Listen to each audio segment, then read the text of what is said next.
Olá! Hoje, para iniciar o nosso projeto Livro das Memórias, vamos passar na cidade de Resende para buscar o nosso professor Mário Dias. Vamos lá? Agora, vamos começar a nossa viagem. Apertem os cintos e vamos no nosso trem. O primeiro grupo é composto pela Amanda, Larissa e Gabriela de Lima, e a cidade de destino é Cruzeiro, interior do estado de São Paulo. Oi, gente! Hoje eu vou contar para vocês um pouquinho sobre a história de Cruzeiro e alguns dos nossos pontos turísticos. Bom, as primeiras memórias que nós temos sobre a cidade de Cruzeiro vêm datadas do século XVIII. Nessa época, ainda não éramos um município, éramos parte do povoado do Embaú, e por ali passavam diversas expedições em busca do ouro de Minas Gerais na época do Brasil colônia.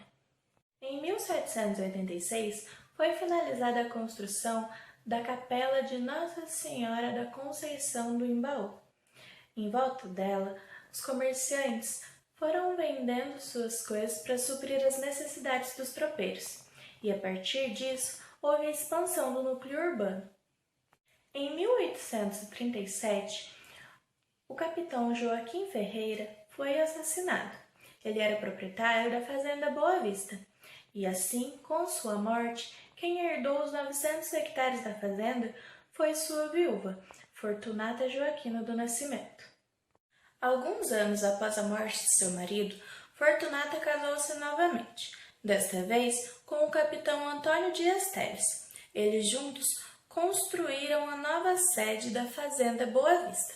Em 1853, o capitão Antônio faleceu de causas naturais e 12 anos após, Fortunata contraiu o terceiro matrimônio, desta vez com o major Manuel de Freitas Novaes. Major Novaes era 29 anos mais novo que Fortunata e, apesar da idade, era muito influente na política daquela época. Ele, inclusive, era amigo do imperador Dom Pedro II. O mesmo, por sua vez, em suas passagens pela cidade de Cruzeiro, hospedou-se junto à família real na sede da Fazenda Boa Vista. A sede da Fazenda Boa Vista é considerada como ponto inicial para o desenvolvimento da cidade de Cruzeiro. Foi a partir dela que a cidade cresceu. Hoje, conhecido como Museu Major Novaes, foi tombado como patrimônio histórico pelo governo estadual desde 29 de setembro de 1969. É mantido pelo poder público da cidade e já passou por diversas revitalizações e reformas, porém permanece com seus traços históricos e guarda muitas memórias sobre nós. Oi, eu sou a Larissa e venho apresentar para vocês o Teatro Capitólio, uma obra que é digna de aplausos. Sua construção se deu início em 1920 e sua inauguração foi dia 3 de setembro de 1930. Com detalhes neoclassicistas e arquitetura inspirada no Teatro Scalo de Milão, ele é uma das obras mais lindas da cidade de Cruzeiro. Capitólio foi um ícone da cidade de Cruzeiro e palco de vários espetáculos incríveis. Atualmente, ele abriga algumas apresentações locais e regionais. Infelizmente, ficou abandonado por um tempo, mas foi restaurado e reinaugurado em dezembro de 2016. O Centro Cultural Rotunda é um importante edifício ferroviário. Ele compunha as oficinas modelo da Rede Sul Mineira. A Rotunda de Cruzeiro foi construída em 1930 pelo Oeste Minas. Ao todo, no Brasil, foram construídas 24 rotundas, porém, 14 foram demolidas e apenas 2 restauradas, a de São João del Rei e a da nossa cidade, Cruzeiro SP. A Rotunda de Cruzeiro tem a capacidade de abrigar até 15 locomotivas e foi utilizada na época para manobrar os trens que faziam a linha de Cruzeiro ao sul de Minas. Ainda que abrigue exposições culturais, o Centro Cultural Rotunda não está em seus melhores dias, encontra-se em estado de abandono e é muito mal utilizado. Nossa visita não estaria completa sem conhecer o Mirante do Santo Cruzeiro. Ele está localizado na Praça João 23 e foi uma homenagem às Santas Missões, incursões católicas realizadas por padres redentoristas. Construído em 1963, o mirante é cartão postal da cidade de Cruzeiro. A sua cruz é feita de concreto e chapas de metal. Em seu pedestal está escrito inscrições sobre as Santas Missões. Cruzeiro também foi palco da Revolução Constitucionalista de 1932. Na cidade existe a Escola Arnulfo de Azevedo. Nela foi assinada a rendição do Exército Constitucionalista perante o Exército Federal. Quando a sede da FNV, Fábrica Nacional de Vagões, se instalou em Cruzeiro, a cidade passou a adquirir uma vocação industrial. Porém, após alguns anos, feitos alguns acordos, a FNV tornou-se a Maxion e a Misted. As duas empresas atuam até os dias atuais e, assim, movimentam uma grande parte da economia da cidade. O Túnel da Mantiqueira está na fronteira de São Paulo e Minas Gerais, passando também pelo município de Cruzeiro. Ela mede aproximadamente 997 metros e na sua inauguração estava presente Dom Pedro II e também a família real. A Garganta do Embaú se localiza aqui no Vale do Paraíba, entre a divisa de Cruzeiro, aproximadamente 21 quilômetros do centro da cidade, e de Passa Quatro. Neste caminho era onde os bandeirantes passavam para vir para cá. A estação ferroviária da cidade de Cruzeiro foi construída em 1884 e encontrava-se em pleno abandono, sendo utilizada apenas para manobras pela MRS. Porém, há alguns dias foi anunciado pelo prefeito Thales Gabriel da atual gestão que está sendo reformada e revitalizada. Nosso município é cortado também pela MRS Logística. Todas essas ferrovias conectam os estados de São Paulo, Rio de Janeiro e Belo Horizonte. Esse trecho compunha a Estrada de Ferro Central do Brasil e ali deu início à Estrada de Ferro Minas e Rio. Mais tarde incorporou-se a RFF-SA, mas acabou completamente abandonada e fechou no ano de 1991. Atualmente, temos apenas um pátio em funcionamento da Estrada de Ferro Minas e Rio. Ele é dirigido e controlado pela Regional Sul de Minas. A Igreja Matriz Imaculada da Conceição é também um ponto turístico. Ela foi fundada em 1935 pelo padre Ramon Ortiz. Lá é um local onde os religiosos vão para pedir e agradecer a Deus. A Igreja Santa Cecília é a primeira matriz de Cruzeiro. Ela foi fundada em dezembro de 1896. Não tem muitos relatos falando sobre a origem dessa igreja e nem como foi o seu decorrer. Mas conversando com muitas pessoas que frequentam, falam que lá é um local que acontece muitas bênçãos e vão muitas pessoas iluminadas. Bom, esse foi o nosso tour pela cidade de Cruzeiro. Espero que tenham gostado. Agora, seguiremos viagem a bordo do nosso trem. Seguindo viagem a bordo do nosso trem, conheceremos a cidade de Cachoeira Paulista. Ela nos será apresentada pelas nossas amigas Pamela, Moniza, Bianca e Priscila. Olá! Vocês acabam de desembarcar numa cidade que era conhecida por acolher pessoas. No passado, recebia bandeirantes com destino a Minas Gerais. Depois, foi construída aqui uma estação ferroviária, a segunda maior do estado. Mais para frente, também foi instalado o Instituto Nacional de Pesquisas Espaciais, o INPE, que recebeu diversos cientistas do país e de outros países também. E hoje, ela recebe mais de 1,5 milhão de pessoas por ano. Sejam bem-vindos à Cachoeira Paulista.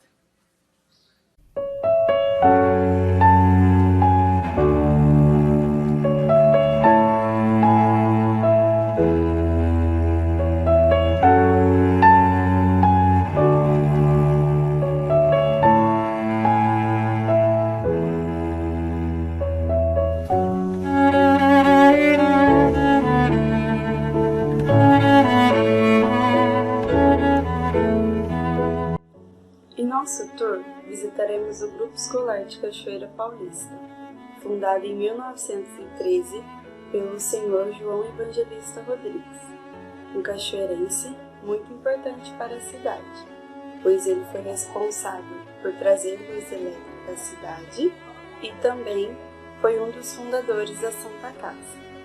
O grupo escolar é popularmente conhecido como Grupão e faz parte da memória de muitos cachoeirenses, pois era e ainda é uma das principais escolas da cidade.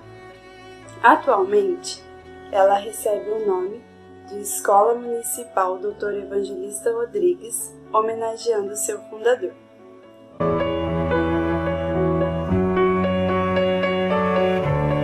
Havia em Cachoeira Paulista um largo sem nome, que se originava no encontro de duas principais ruas da cidade, a Rua Prefeito Antônio Mendes e Marechal Deodoro.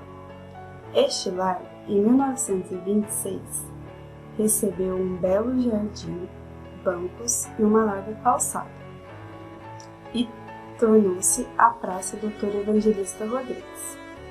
Era palco de diversas atrações artísticas e o ponto de encontro dos cachoeirenses. Com a melhoria na iluminação, o aumento da população e do comércio, o centro da cidade mudou-se. E com isso, a Praça Dr. Evangelista Rodrigues transformou-se em uma rodoviária, atualmente conhecida como Rodoviária Velha. Com essa mudança do centro da cidade, o prefeito Prado Filho construiu uma nova praça, que posteriormente, em 1953, recebeu o nome de Praça Prefeito Prado Filho, homenageando seu fundador.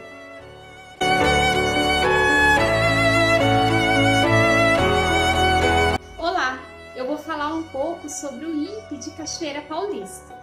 O INPE surgiu no início dos anos de 1960. O município de Cachoeira Paulista cedia uma unidade do INPE desde o dia 28 de setembro de 1970. O primeiro diretor foi o Dr. Fernando Mendonça. Em Cachoeira Paulista, os programas de pesquisa espacial poderiam se beneficiar de um ambiente menos saturado, de ondas de rádio e iluminação artificial. Os lançamentos de balões para pesquisa atmosférica também são feitos aqui em Cachoeira Paulista há vários anos. Entre 1985 e 1990, funcionou também aqui em Cachoeira Paulista o Departamento de Desenvolvimento de Sistema, o DDS, direcionado para projetos, atualização de sistema delicado e processamento de dados dos satélites também. Essa foi a história do INPE de Cachoeira Paulista.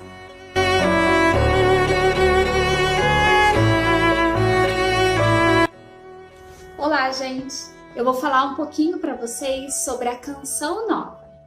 Em 1972, começaram as experiências de oração com os jovens e foi na cidade de Lorena que começou tudo isso. Surgindo a necessidade de um recinto maior para os encontros, porque estava crescendo. Foi quando que na cidade de Areias encontraram uma fazenda que definiu o nascimento da associação Canção Nova.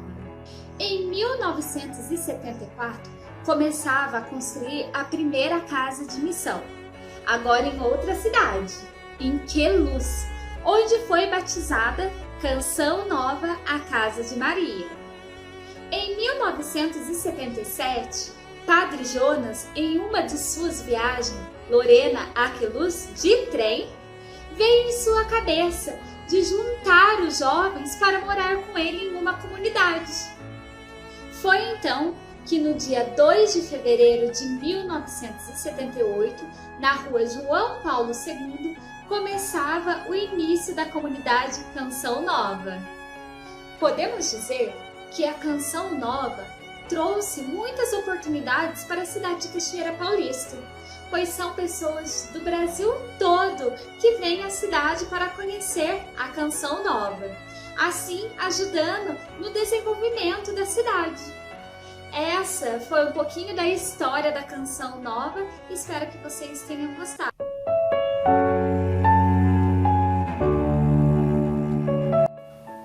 Oi gente, tudo bem? Vocês estão vendo esse parque bonito aqui atrás de mim? Vocês sabem que lugar é esse? Não? Pois eu vou apresentar para vocês. Esse lugar aqui é o Parque Ecológico Nelson Lorena da cidade de Cachoeira Paulista. Mas para ele ser o que ele é hoje, a história é essa.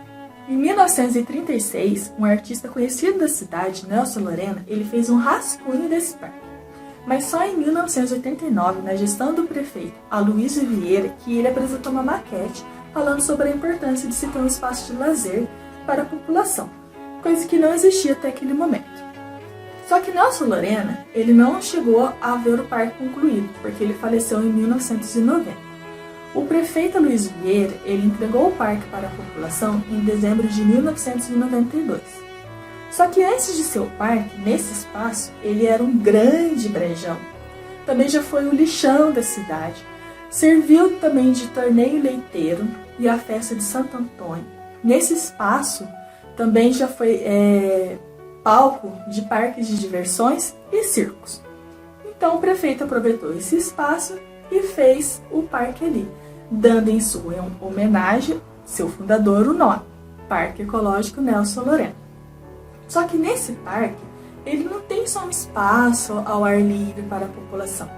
Ele também tem um outro espaço lá, que é um museu. Museu? Dentro do parque? Como assim esse museu chegou lá? A história do museu é essa. Em 1970 começou a ser preparado, mas só em 1972 que ele foi inaugurado no antigo prédio onde funcionava a prefeitura, na rua Avenida Bernardino de Campos. Nesse prédio funcionava junto o museu e a biblioteca.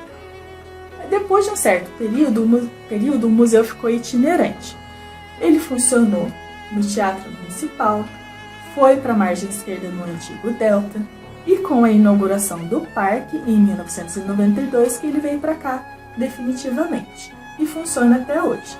Ah, uma observação. Nesse museu contém obras do fundador do parque, Nelson Lorena. Então eu convido vocês a vir conhecer o parque, que é um lugar muito bacana, tá bom? Até a próxima!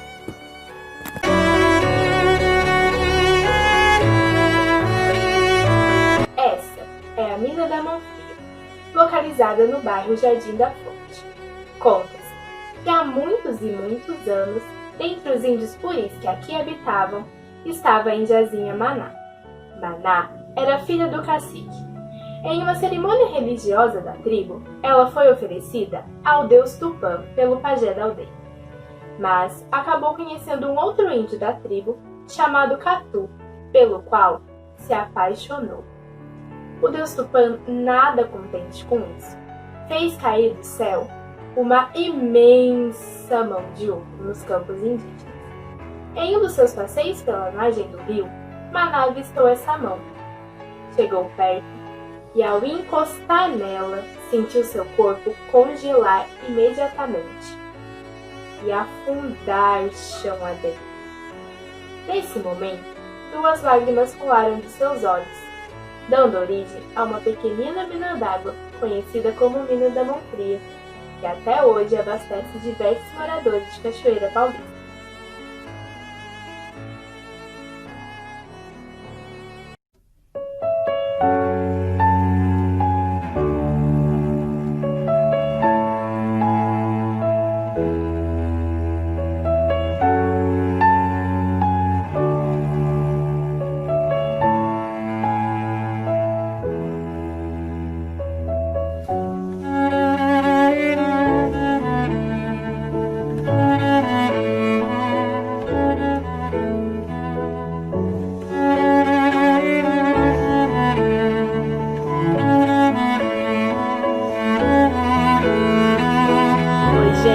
Estamos aqui na Estação Ferroviária de Cachoeira Paulista, que foi construída lá em 1876. Carrega muita história, foi palco de alguns conflitos da Revolução de 32, como nós já falamos em algumas aulas. Mas também nós sabemos que a história é construída pelo povo e a história é memória. Por isso, hoje nós temos um convidado super especial, que é morador de Cachoeira Paulista, que inclusive também é meu pai.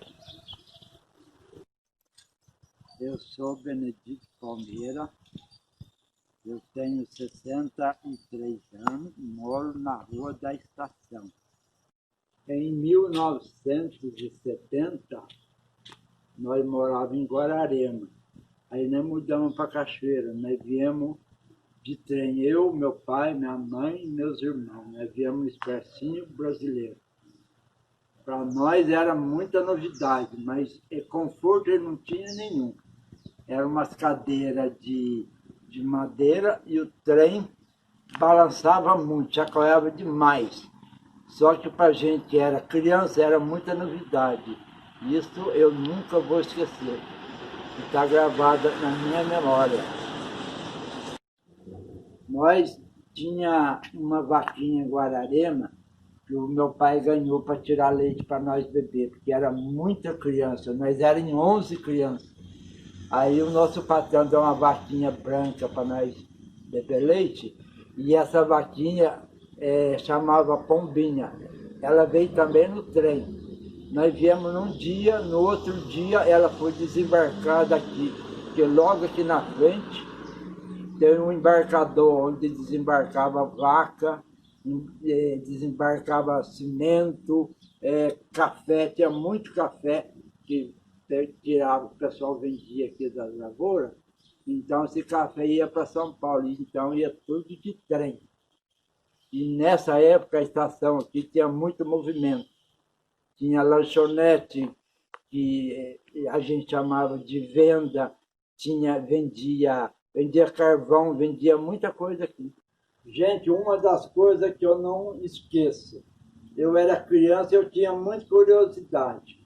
A hora que o trem estava chegando na estação, ficava um funcionário com um canudo na mão aqui, e o trem que vinha vindo de lá para cá, dava um canudo para ele e pegava o canudo dele.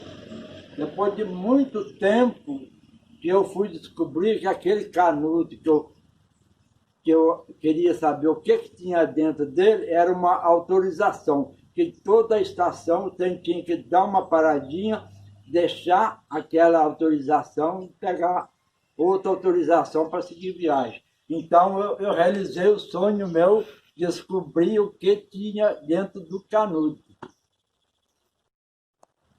Gente, é aqui que quando você ia viajar, você entrava por essa porta aqui, e aqui eu tinha um guichê onde vendia as passagens. Você comprava passagem de São Paulo ao Rio, aqui em Cachoeira Paulista, só que você ia de trem. Aqui era o depósito que guardava café. O café vinha da roça e era depositado aqui nesse galpão, aonde que o trem parava aqui e abastecia o trem de café que ia para São Paulo. Entendeu? Aqui era café, era carvão, aqui tinha venda, aqui tinha muita coisa aqui, tinha tanta coisa aqui que eu não tenho nem como eu descrever. Tinha moleque na hora do trem parava para vender picolé, tinha moleque vendendo bala de coco, tinha moleque vendendo sanduíche, tinha muita gente nessa estação aqui. Então, é uma das coisas que nunca mais vai sair da minha memória, a estação de trem de Cachoeira Paulista. Isso aqui é um descaso das nossas autoridades, porque é o seguinte, isso aqui não dá voto. Isso aqui, a única coisa que tem valor é o prédio histórico, que foi tombado o governo, foi tombado. E pelo que eu estou vendo, ele vai ser tombado mesmo, porque aos poucos ele está acabando. A única coisa que dá dó na gente é que os nossos filhos e os nossos netos jamais irão ver o que eu vi no passado. Então, é uma das coisas que a memória do brasileiro está sendo morta aqui em Cachoeira Paulista.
Continuamos nosso caminho agora rumo à cidade de Piquete, que nos será apresentada pela Joana, pela Serena, pela Gabriela Santana e pela Lana.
Boa tarde, aqui quem fala é a Lana.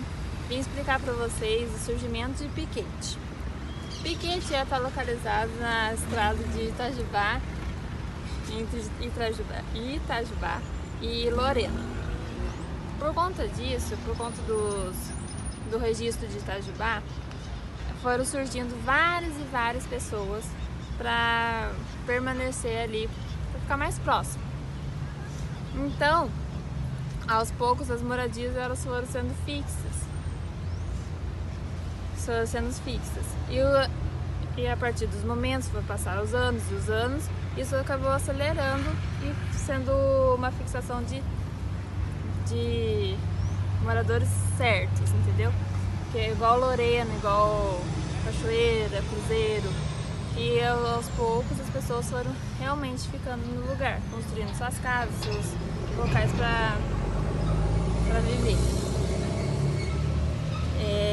Depois, em 1891, era levada a vila de Piquete. Ainda não era cidade, era vila. Quando as pessoas construíram, começou a ter mais pessoas e isso se tornou vila.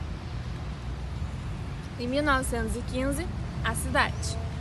Em 1906, após a instalação da fábrica de explosivos, ela foi inaugurada, igual Cachoeira, Cruzeiro, e aos poucos as pessoas foram realmente ficando no lugar, construindo suas casas, seus locais para viver. Depois, em 1891, era levada a vila de Piquete. Ainda não era cidade, era vila. Quando as pessoas construíram, começou a ter mais pessoas e isso se tornou vila. Em 1915, a cidade. Em 1906, após a instalação da fábrica de explosivos, ela foi inaugurada. E essa fábrica ela estava na ferrovia Rodrigues Alves. E Rodrigues Alves era o presidente da República na época. Então, por conta disso, foi mais conhecido, as pessoas foram chegando mais perto. As pessoas foram chegando mais perto e foi formando a cidade bem maior. Em 1978, foi o tráfego de passageiros no Raval. Foi suspenso. Enfim, e essa foi o começo da história de Piquete. A gente vai ver um pouquinho mais com as outras integrantes do grupo, com as outras tias do grupo. E é isso, beijo! Boa noite! Bom, eu vou falar para vocês um pouquinho sobre Piquete, mas especificamente sobre alguns marcos da cidade na visão da minha avózinha. Bom, a minha avó, ela nasceu em 1930. A minha avó nasceu em Piquete. Ela viveu aqui sua vida inteira. Ela foi uma mulher muito sofrida e viveu uma vida muito sofrida. Ficou órfã cedo, foi afastada do único irmão que ela tinha por anos. O pai dela não cuidava dela e quem cuidou dela foi a avó dela e alguns tios, mas assim mesmo, num jeito muito sofrido e muito mal cuidada, vamos dizer assim, em questão de carinho, de amor e de afetividade. Bom, a minha avó contava que ela sofreu muito na vida e ela foi marmiteira, ela lavou a roupa no rio, né, na beirada do rio, que era coisa tradicional assim daquela época, né, lavar roupa na beira do rio, ser marmiteira, né, uma coisa histórica, né, das marmiteiras aqui em Piquete. E a minha avó foi para ajudar a avó dela. Bom, e minha avó contou que no ano de 1957 houve uma missa campal aqui na cidade, onde ela participou. E ela falou que essa missa tinha muitas autoridades aqui nessa missa, tinha vários militares e civil que era da fábrica que estavam presentes nessa missa. E essa missa foi o início das festividades para comemorar o aniversário de fundação da fábrica, 48 anos de fundação da fábrica Presidente Vargas. E a minha avó contava também que nesse dia a praça com um parque para as crianças foi inaugurado, onde o general diretor da fábrica se disponibilizou a inaugurar essa praça, né, para as crianças. Bom, e ela também fala de algumas outras festas religiosas que ela participava muito, tradicional das igrejas, né, como a festa de São Miguel, como as festas de juninas tradicionais da cidade. E ela participava, ela gostava muito de ir nessas festas, das serestas que tinha aqui, das comidas típicas, ela adorava muito, né, as danças que tinham nessas festas, e depois das festas, os bingos que tinha, ela gostava muito. E em 1974, houve na fábrica Presidente Vargas uma explosão que matou muitas pessoas.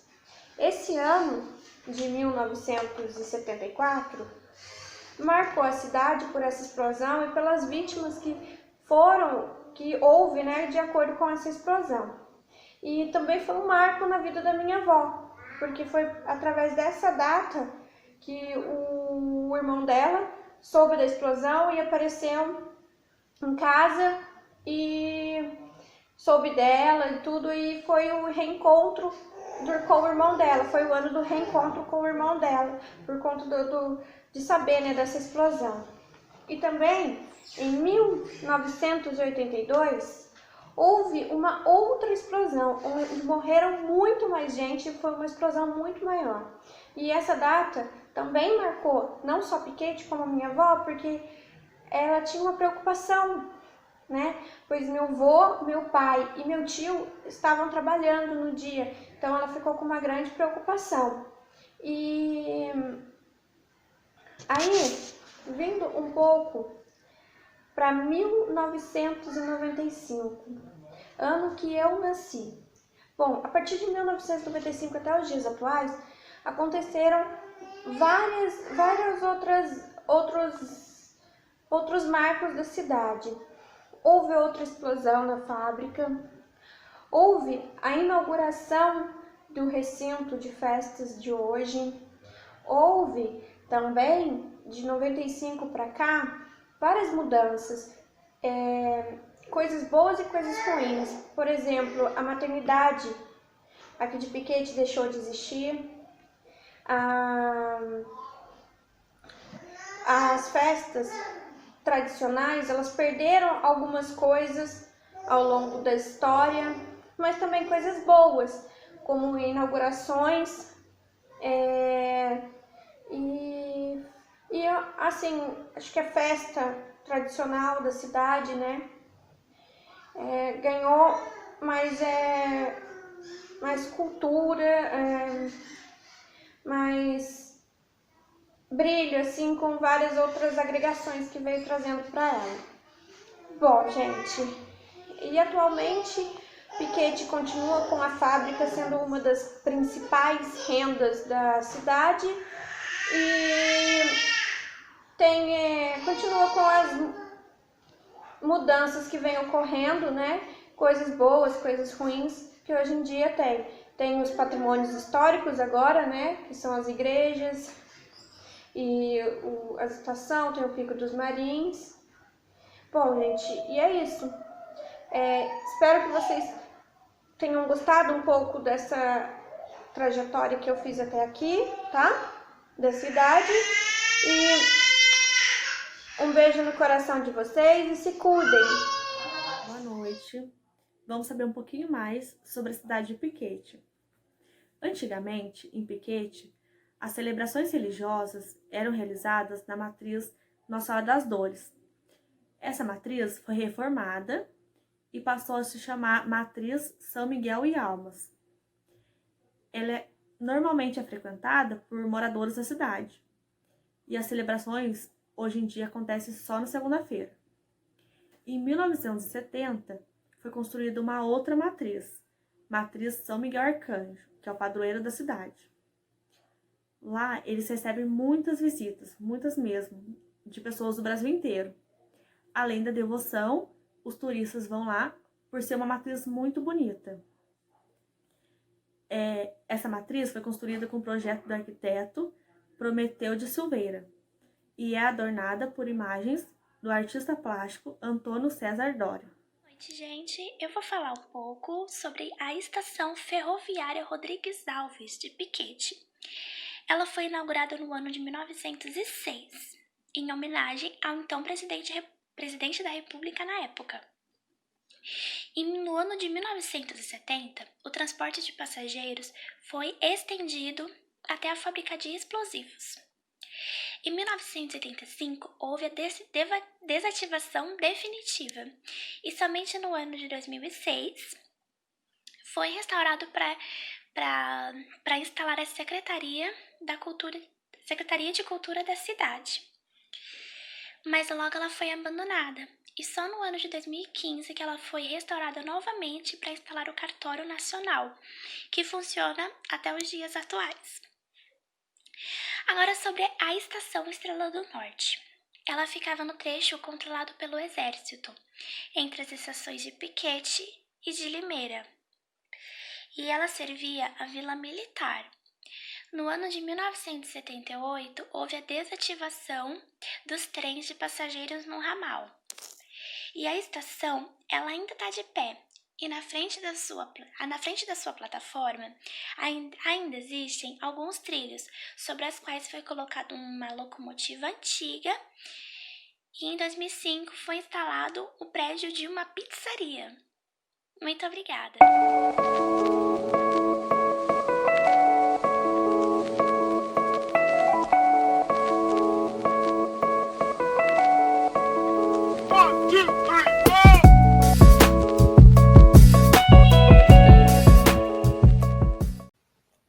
Agora seguiremos rumo a Lorena. Essa cidade nos será apresentada por dois grupos. O primeiro deles, representado por Brenda, Esther, Jennifer e Dayara, e pelo outro grupo, Júlia, Juliette e Bruno.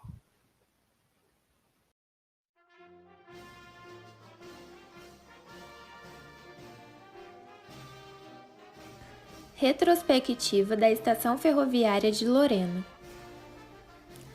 Essa é a imagem mais antiga que encontramos da estação. O trem de passageiros ao lado da estação, nos anos de 1940. A estação nos anos de 1970.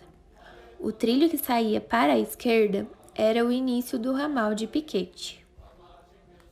A estação, em 4 de agosto de 2001.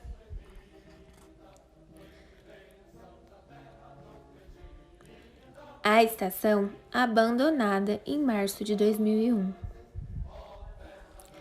A estação, parcialmente recuperada em 30 de setembro de 2002.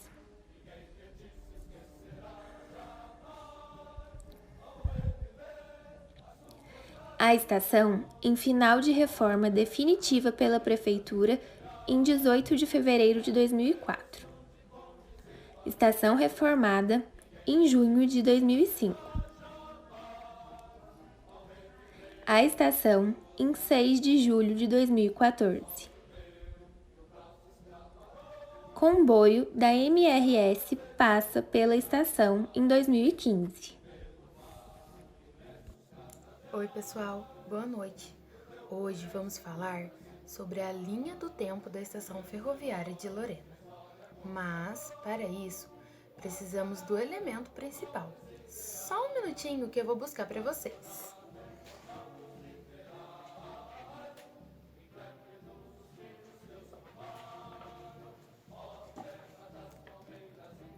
É o nosso trem.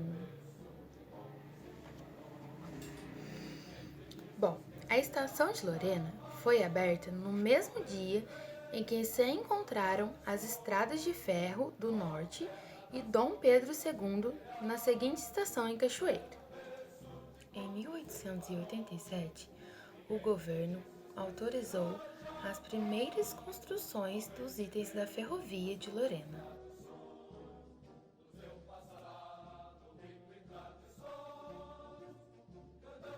O próximo artigo irá nos mostrar a locomotiva para o ramal ferro da usina.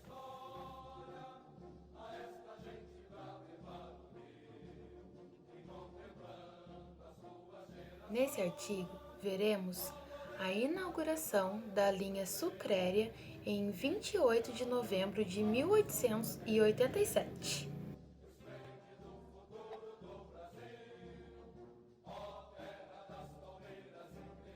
Agora eu irei passar o meu trem para Jennifer, que irá contar mais um pouquinho sobre a estação de Lorena para a gente. Obrigada, Brenda. Em 1897, houve o rendimento da estação de Lorena.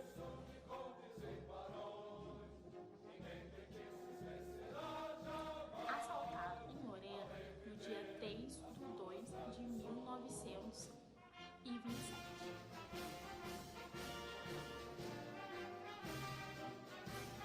Durante a Revolução de 1932, passam na lateral da estação o tenente Tiberê, o capitão Luiz Felipe, o tenente Vitor de Castro, o major Zenóbio, o capitão coronel Álvaro, o major Afonso e o capitão Beck.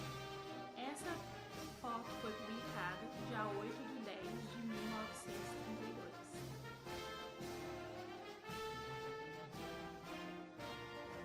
Ao fundo, junto à estação de trem do ramal de Piquete.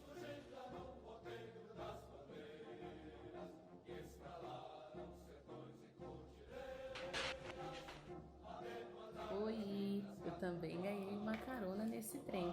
Obrigado, Jennifer, por dar uma carona no seu trem. E aí, nessa carona, eu vou falar um pouquinho para vocês lá de 1931, quando aconteceu o descarrilhamento de uma locomotiva em Lorena. É isso mesmo. Vamos olhar este artigo?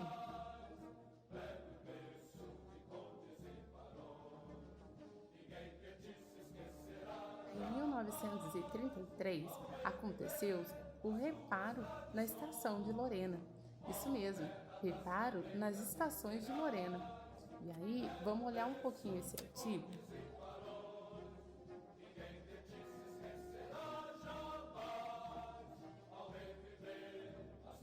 1934, aconteceu algo muito triste, um desastre e morte na estação de Lorena. Vamos olhar um pouquinho este artigo?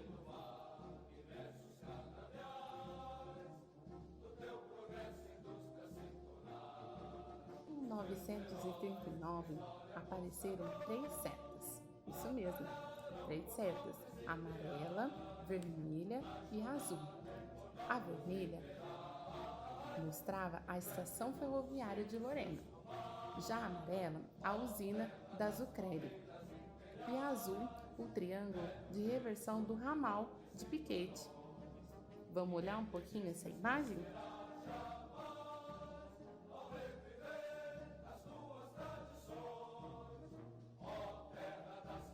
Pega carona no nosso trem aí, Esther.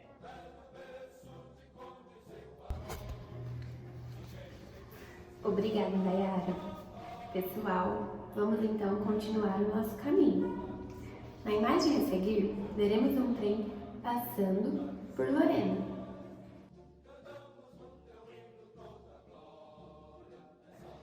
Na próxima imagem, veremos 2 composições prontas para sair.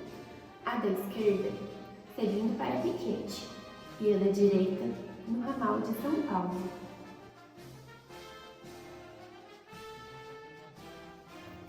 Fiquem bem atentos na próxima imagem. São algumas pessoas em 1953 na plataforma aguardando o trem.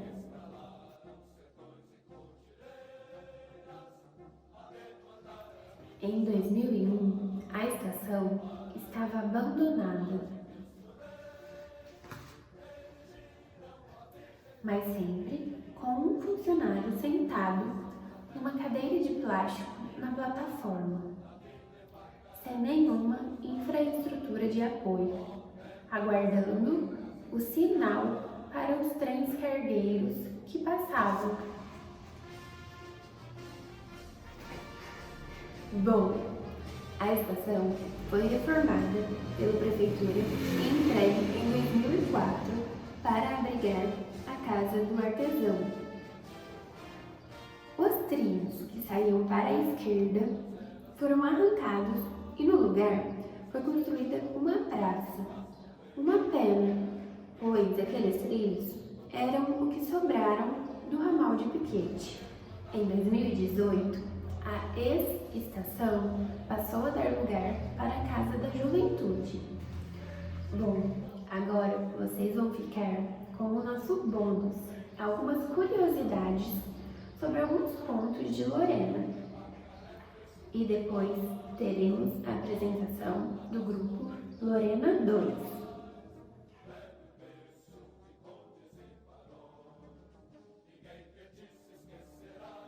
Oi pessoal, boa noite. Hoje eu vim contar pra vocês uma curiosidade da cidade de Lorena. Vocês sabiam que Lorena já pertenceu ao estado do Rio de Janeiro? Pois é, isso mesmo. Em 1842 teve uma grande revolução dos liberais no nosso país. E Lorena foi um grande foco para isso. A revolução foi liderada pelo padre Teotônio de Castro. E como castigo pelo grande foco, Lorena saiu da província de São Paulo e começou a pertencer à província do Rio de Janeiro. Mas isso não durou muito tempo, foi apenas por 2 anos e meio. Em agosto, pelo decreto de número 216, Lorena voltou a ser da província de São Paulo. Oi, essa é a nossa matriz. Vocês sabiam que a matriz foi construída de costas pela cidade? Por quê? A matriz foi construída de costas pela cidade porque ao lado dela havia um rio que se chamava Rio Paraíba. E nesse rio tinha um porto que se chamava Porto Epacaré. Eles acreditavam que as pessoas iriam preferir construir casas ao lado do rio, mas não. Eles preferiam a matriz, achando que a cidade evoluiria à sua frente, e isso não aconteceu. Tiveram grandes construções, como ferrovia e as rodovias, e assim as pessoas preferiram construir as suas casas perto de rodovias e ferrovias. Olá, vim falar para você sobre a primeira iluminação aqui na cidade de Lorena. Lá em meado de 1865, Coronel Castro de Lima trouxe para Lorena 24 lampiões à base de azeite. É isso mesmo, 24 lampiões à base de azeite, para termos a primeira iluminação. Ao passar 10 anos, lá em 1875, esses 24 lampiões à base de azeite foram substituídos por 50 lampiões à base de querosene. Aí tivemos a iluminação melhor aqui na cidade de Lorena. Oi pessoal, como vocês podem observar, a minha curiosidade é sobre a Praça Dr. Arnulfo de Azevedo. Vocês sabiam que a praça era cercada por grades? Isso mesmo! Em 1900, o prefeito Pedro Vieira ordenou que colocassem as grades. Elas tinham 4 portões. Eles eram abertos das 6 horas da manhã às 8 da noite. E a população tinha esse espaço de tempo para aproveitar e curtir a praça. Bom, no ano de 1930, essas grades tiveram um outro destino. Vocês adivinham qual é? Bom, essas grades foram parar lá no cemitério municipal. Então, se vocês quiserem ver essas grades, basta ir até a fachada do cemitério e observar.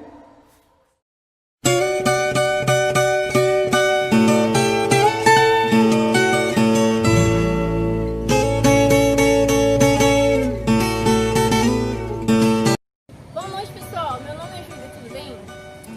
Hoje vamos saber um pouco mais sobre Lorena, essa cidade das Palmeiras Imperiais.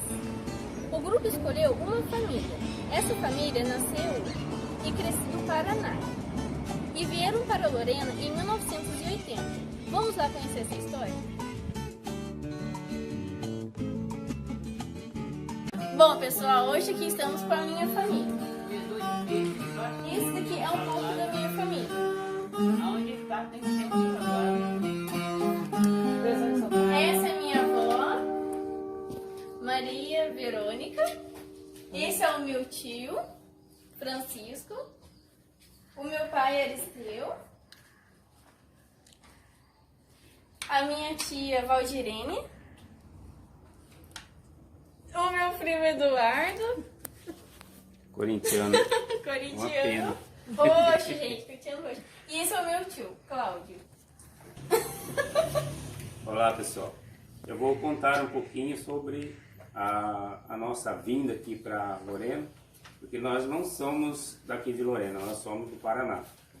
Apesar da minha mãe ser de Minas, nascida lá em Varginha, o meu pai ser de Ouro Fino, na década de 30 e pouquinho, eles foram para o Paraná. Lá se conheceram, casaram, formaram família.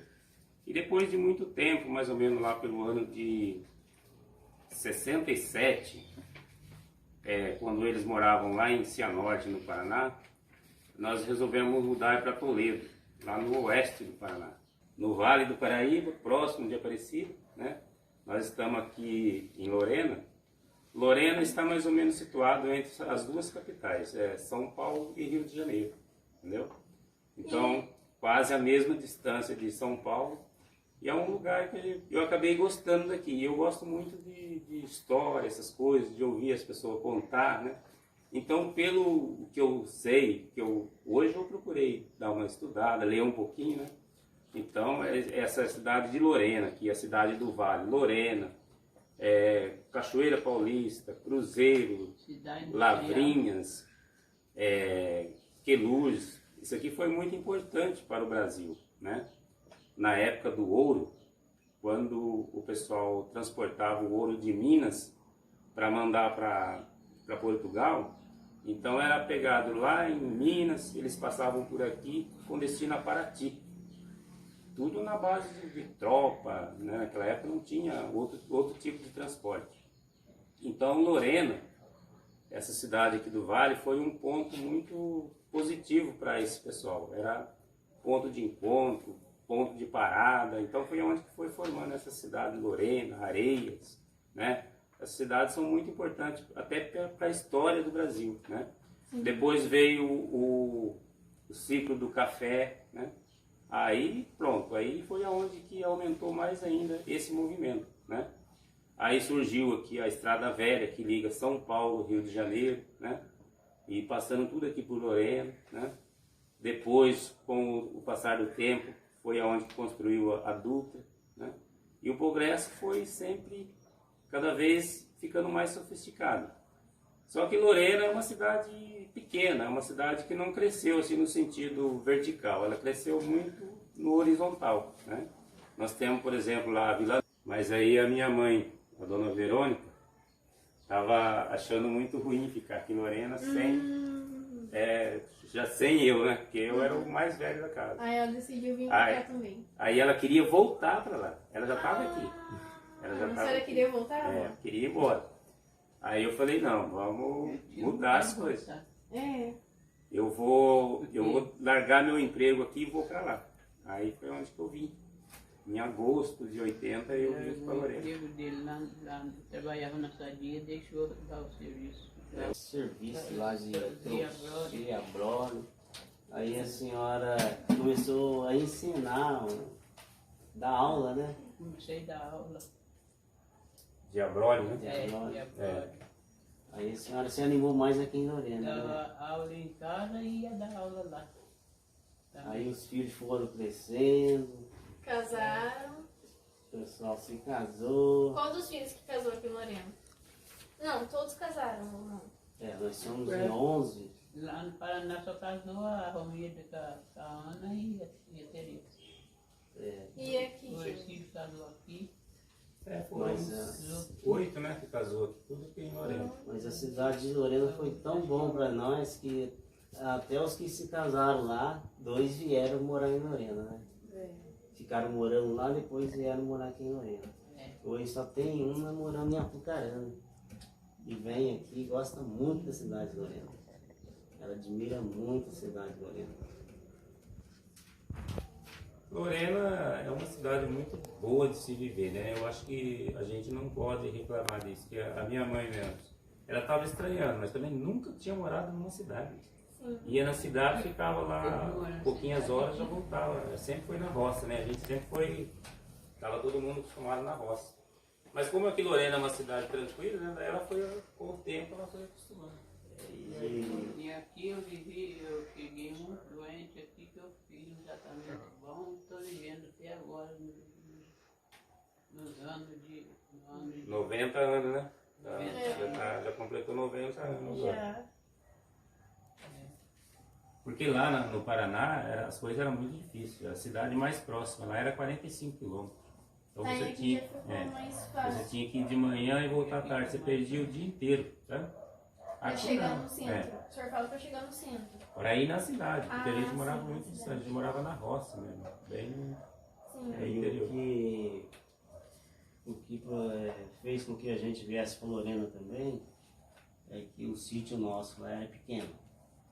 E meu pai plantava o milho e o feijão e o arroz.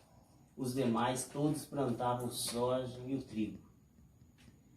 Aí quando o trigo, soja estava pequenininho, eles começaram a jogar o veneno no soja com um avião.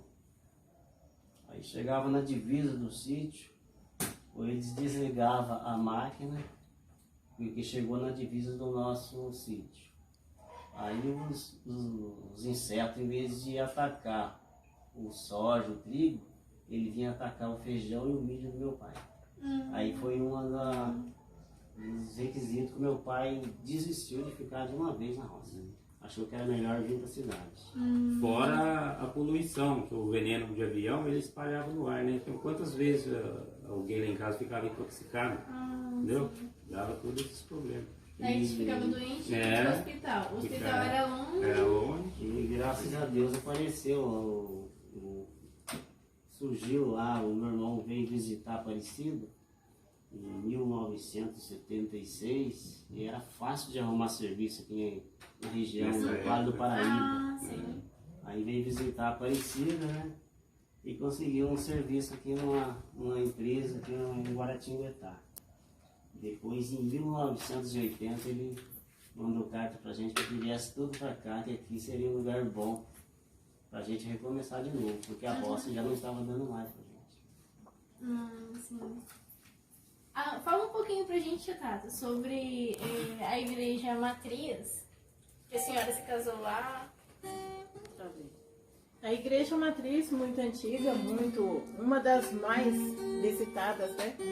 Da cidade de Lorena, Cachoeira, Cruzeiro, né? Sim. Muitos casamentos aos sábados. Hoje em dia não mais, né? Porque hoje em dia tem as outras paróquias, né? Hoje temos a paróquia Nossa Senhora Aparecida, no qual fazemos parte, né? Mas ainda é a paróquia mais visitada, a igreja mais visitada, né? Por ser histórica. Sim. Né? Embora tenha a igreja do Rosário, né? Hoje bem reformada. Conhecida. É turístico também. Bem conhecida, turística, hoje reformada pelo Padre Rodrigo, né? Graças a Deus, reformada. Mas mesmo assim continua sendo um foco, né? Sim, temos também a igreja de São Benedito, né? Sim. É uma igreja dos barões do café, vamos dizer assim, né? Mas ainda hoje é uma igreja bem requisitada, muito escolhida pelos noivos batizados, né? Então fica assim, mas tem a paróquia Santo Antônio também, bem antiga, com o Padre Rodrigo, o Padre Silva, né? Monsenhor Silva hoje, né? Mas continua sendo assim, a igreja mais requisitada, né? E qual é a igreja do bairro Industrial que vocês conhecem? Na Industrial temos a paróquia Nossa Senhora Aparecida, né? Que foi a igreja nova. Agora 31 de maio fizemos 13 anos de paróquia, né? Que era então uma igreja fundada pelo Padre Silva, depois o Padre Rodrigo, hoje o Monsenhor Ditim, né? Mas é uma igreja bem requisitada, bem frequentada, bem ampla também, bem acolhedora, aconchegante, né? Com o pároco novo, com diácono novo, né? É uma paróquia boa, acolhedora. Então, participamos, né, da limpeza do terreno para fazer a paróquia, para construir a paróquia, né, com o Padre Silva. O seu pai fez a primeira leitura na missa no terreno. Seu pai fez a primeira leitura. Eu fiz a segunda leitura. Fico muito orgulhoso por isso. Primeira leitura da igreja Senhora Aparecida foi feita por ele. Ele fez. Hoje eu sou catequista ali há 11 anos, né? E nós somos bem gratos. Primeiro a Deus, a Nossa Senhora, depois ao Monsenhor Silva, por ter construído essa paróquia pra gente. E essa padroeira do nosso bairro aqui, que é Nossa Senhora Aparecida, né? Ela tem nos ajudado muito, viu? A nossa rua, a gente mora na Rua Paraíba, e em meados de junho, julho, a gente costuma fazer uma festinha na rua, para relembrar aquele tempo antigo. Então o pessoal tem participado bastante. Esse ano, né, com essa pandemia aí, eu acho que dificilmente a gente vai fazer essa festinha novamente, mas tomara que o ano que vem esteja melhor, a gente volta a se reunir de novo na Rua Paraíba. De que me adianta viver na cidade, se a felicidade não me acompanhar? Adeus, Paulistinha, do meu coração, lá do meu sertão eu quero voltar, ver a madrugada, quanta passarada, fazendo alvorada, começa a cantar, com satisfação, armei o bordão, cortando estradão, saio a galopar, eu vou escutando, o gado berrando, sabia cantando no Jequitibá.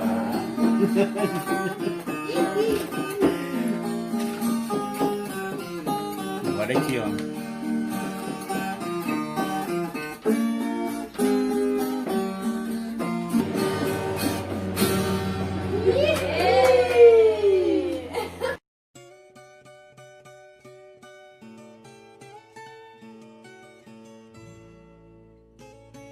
Boa noite, vamos apresentar um dos pontos mais turísticos de Lorena, Igreja Catedral Nossa Senhora da Piedade.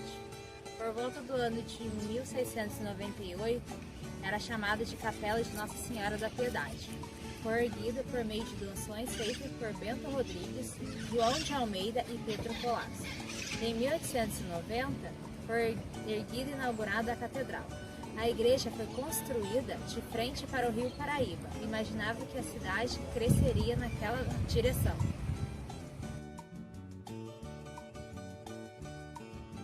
Boa noite, meu nome é Bruno. Vou falar agora sobre a Praça Arnulfo Azevedo. A Praça Dr. Arnulfo Azevedo também é um ponto turístico, inaugurada em 1890. É uma marca do centro da cidade. O centro da cidade conta com muitas atrações, onde reúne muitos cidadãos lorenenses que gostam de passear por horas e horas e apreciando o lugar.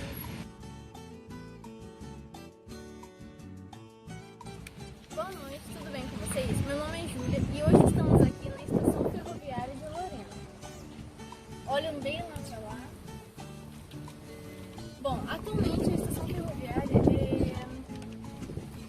foi aberta no mesmo dia em que se encontravam as estradas de ferro do norte de Dom Pedro II. Essa estação seguinte, de Cachoeira, de 1905 até os anos 80. A estação servia também como ponto de partida do Renal de Piquete. Boa noite. Esse é o solar do Conde Moreira Lima. É considerado uma das construções mais antigas e belas de todo o Vale do Paraíba. Neste casarão, lá atrás, foi construído em 1831. Neste solar, no distante século XIX, o conde foi uma das figuras mais importantes da história de Lorena. Meu nome é Juliette. Hoje eu vou falar um pouquinho para vocês sobre a Igreja Nossa Senhora do Rosário. Foi encontrada próxima à Catedral Nossa Senhora da Piedade, na Praça Capitão Manuel P. de Castro, restaurada pelo Padre Rodrigo em 2018.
Finalizar o nosso tour pelo Livro das Memórias, iremos à cidade de Guaratinguetá.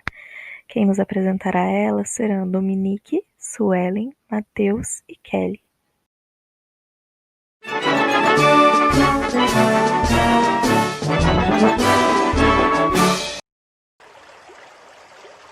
Há quem passe por aqui e não perceba por quantos mundos atravessaram as águas do Rio Paraíba. Em um mergulho profundo, conheci algumas histórias da cidade de Guaratinguetá, que hoje vou contar para vocês.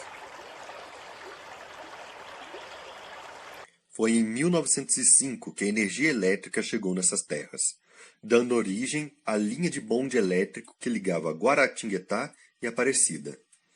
Em 1914, sobre arquitetura fastuosa, a cidade constrói a estação ferroviária, ponto de encontro da elite da época. Neste mesmo ano, a cidade dá início ao seu processo de industrialização, com a fundação da fábrica de cobertores e da companhia de fiação de tecidos. O ano seguinte deu destaque à arte e ao lazer em Guaratinguetá, inaugurando mais 2 casas de espetáculos, o Parque Cinema e o Cine Homero Ottoni. Ocorreu também a criação do Cine Teatro Central, a formação da Associação Esportiva de Guaratinguetá e a criação do Clube de Regatas, onde hoje é a Câmara Municipal, além de um derby e um jockey club. Em 1928, Guaratinguetá perde território para Aparecida, que se torna um município independente. Guará participa ativamente da Revolução Constitucionalista de 1932. A cidade foi palco de batalhas entre tropas paulistas e tropas federais lideradas por Getúlio Vargas. Em setembro de 1932, no último mês de conflito, Guaratinguetá foi a última linha defensiva dos soldados paulistas, cujas trincheiras localizavam-se no atual bairro Engenheiro Neiva, nos arredores da estação ferroviária Engenheiro Neiva, e alinhada sentido noroeste e sudeste. Trata-se do local da última trincheira, a que Guilherme de Almeida fez referência em seu poema Oração ante a Última Trincheira. O poeta da Academia Brasileira de Letras foi combatente nesse setor durante aquele conflito, e escreveu o poema quando da retirada geral das tropas paulistas dessa localidade. Consta também que o município foi visado pela artilharia e pelos aviões vermelhinhos das tropas federais. De 1930 a 1940, houve um menor crescimento da cidade, cerca de 1.671 habitantes. Mas logo depois, na década de 1950 a 1960, a cidade teve seu maior crescimento de todos os tempos, um acréscimo de quase 23 mil habitantes. Em 1944, ocorrem as agremiações de samba da Escola Embaixada do Morro. A partir de necessidades da Segunda Guerra Mundial, surge a Escola de Especialistas Aeronáutica, no Rio de Janeiro, em 1941, que se funde, em 1950, com a Escola Técnica de Aviação de São Paulo, e mudam sua sede para Guaratinguetá, onde se localizam até hoje. Com a criação da Via Dutra e a migração dos habitantes de Minas Gerais, surge um crescimento da realidade agropecuária e industrial, aumentando seus ramos em laticínios, fiação e tecelagem, produtos químicos, mecânica pesada, de papel, entre outras. Nos anos de 1950, Guará chegou a ser uma das principais bacias leiteiras do país, e sua pecuária se estendia a bovinos, suínos, equinos e ovinos. Em 1957, ocorrem as agremiações de samba da escola Bonecos Cobiçados. Já em 1964, a cidade, assim como todo o país, é abatida pelo golpe militar. Em 1972, a casa de Frei Galvão foi tombada como patrimônio histórico, ano em que também foi fundado o museu. O local é considerado uma das 7 maravilhas da cidade. Fundada em 1975, a Banda Mole é um dos destaques do sábado de carnaval até os dias atuais. Em 1976, a Faculdade de Engenharia de Guaratinguetá é incorporada à Unesp. 3 anos depois, em 1979, o Museu Rodrigues Alves foi inaugurado, com uma iniciativa da Secretaria do Estado da Cultura, onde se localizava no bairro do Pedregulho. Em 1982, foi transferido para o atual imóvel, casa onde viveu Rodrigues Alves. Em 23 de dezembro de 1981, é criado o distrito de Potim e anexado ao município de Guaratinguetá, que, futuramente, em 1991, é perdido para virar cidade.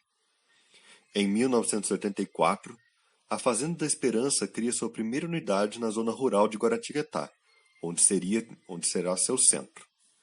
Em 1985, ocorre o fim do regime militar. Em 1998, ocorre a extinção da Associação Esportiva de Guaratinguetá e a criação do Guaratinguetá Futebol Clube. Em 1994, foi criada a FATEC de Guaratinguetá. Entrando no século XXI, em 2005, foi criado o Shopping de Guaratinguetá, o Buriti Shopping Guará, sendo reformado e expandido em 2015, e tornando a cidade referência comercial na região. Em 2007, Frei Galvão foi canonizado, primeiro santo brasileiro e nascido em Guaratinguetá. A cidade foi visitada pelo Papa Bento XVI, que esteve na Fazenda da Esperança. O Papa também conduziu a cerimônia de canonização de Frei Galvão, que ocorreu no dia 11 de maio, no Campo de Marte, na cidade de São Paulo. E mais recentemente, em 2013, são criadas as Secretarias de Cultura e do Meio Ambiente em Guaratinguetá. Esses são alguns dos acontecimentos que nos trouxeram até aqui. E eu me pergunto, quantas histórias cabem em uma única história? Guaratinguetá está repleta de histórias, algumas escritas nos documentos e muitas marcadas nos costumes, na língua, no peito, facilmente encontrada entre os senhores sentados na praça ou em cada cidadão, porque mais do que as inovações e leis, Guará é o agora. É cada cidadão que acorda todos os dias de manhã para escrever a sua própria história. Tua bota, nobre pátria, tu vens Guaratinguetá. Tua bota, nobre pátria, tu vens Guaratinguetá. Aqui se finaliza o nosso tour pelo Livro das Memórias. Esperamos que tenha tanto significado para você como teve para nós. A adaptação a tudo o que está acontecendo se fez necessária, e ainda assim conseguimos concluir esse trabalho. Como já dizia Paulo Freire, sem a curiosidade que me move, que me inquieta, que me insere na busca, não aprendo nem ensino. Não podemos aguardar que os tempos se modifiquem e nós nos modifiquemos junto, por uma revolução que chegue e nos leve em sua marcha. Nós mesmos somos o futuro. Nós somos a revolução. Beatriz Brutot. Gratidão, Mário. Gratidão por se reinventar conosco e por nos acompanhar nesse caminho.